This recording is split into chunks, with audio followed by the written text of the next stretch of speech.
Hey there guys, Rowdy Retro Viewer here again, here to share my thoughts on this movie, Play Misty for Me. Now I'm not gonna lie, before I continue on, I gotta let you guys know that I never heard of this movie at all. Never did. I never saw anyone on YouTube talk about it. Or at least saw a clip of this movie, which probably would have been even more helpful, to be honest. But hey, whatever floats my boat. Now you might be wondering what this film is about.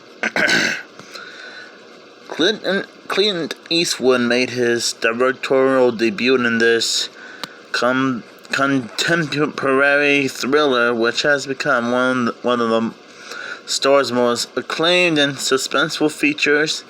As a popular California disc jockey, Clint repeatedly receives on-air phone requests to play Misty for me from a sexy, feminine voice.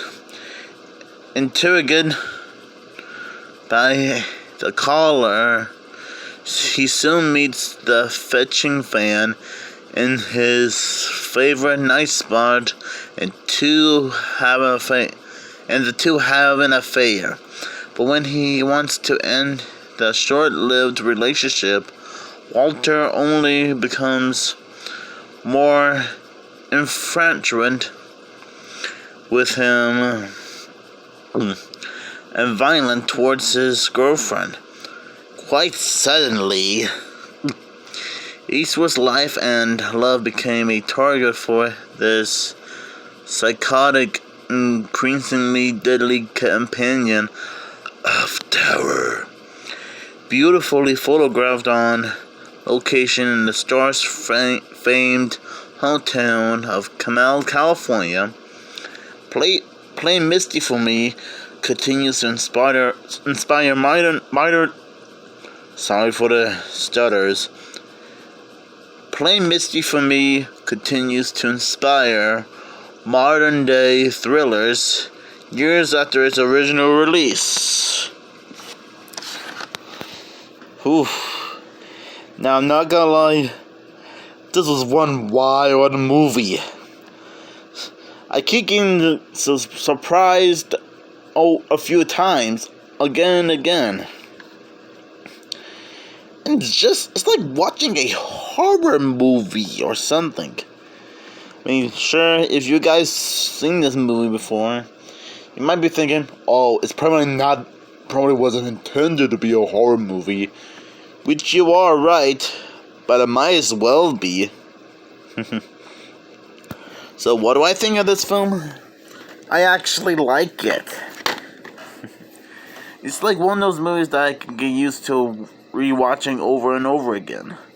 Heck, I might end up rewatching this again sometime around later this week or something, depending on what I'm doing.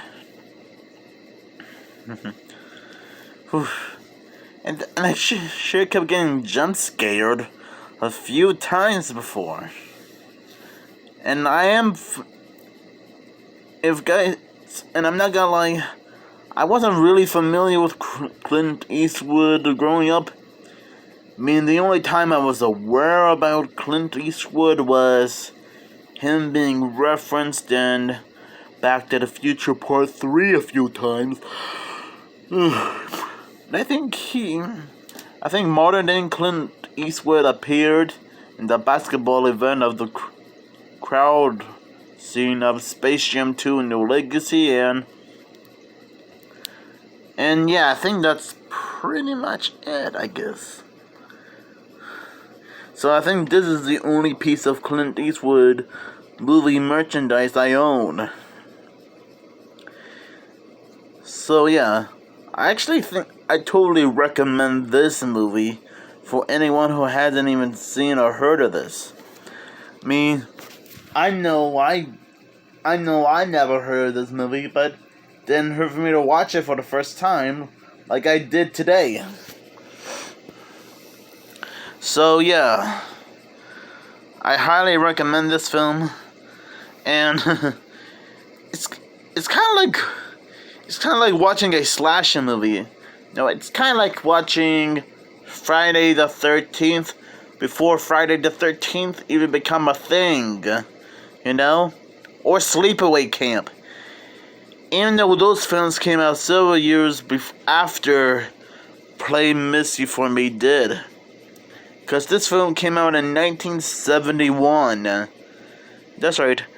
1971. I'm sorry if I don't have much else to say about this movie, except, whew, man, it's a real hootenanny, a real doozy of a movie.